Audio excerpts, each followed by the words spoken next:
Are you tired of sifting through endless search results on Twitter to find what you're looking for? Well, I've got great news for you. In the latest update, Twitter has introduced search filters to make your browsing experience more efficient than ever. Today, I'm going to show you how to use search filters on Twitter on your PC. First, open up your Twitter account on your computer. Once you're logged in, head over to the search bar at the top of the screen. Here, you can type in keywords or phrases related to what you're looking for. Next, you'll see a variety of options just below the search bar. These filters can help narrow down your results to find exactly what you need.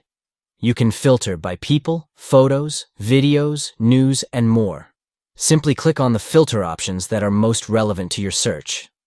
Now that you've set your filters, hit enter to see the refined search results. Twitter will now display only the tweets, profiles, or media that match your specified criteria.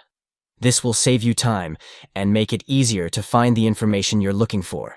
And there you have it. With the new search filters on Twitter, you can now search with precision and find what you need in no time.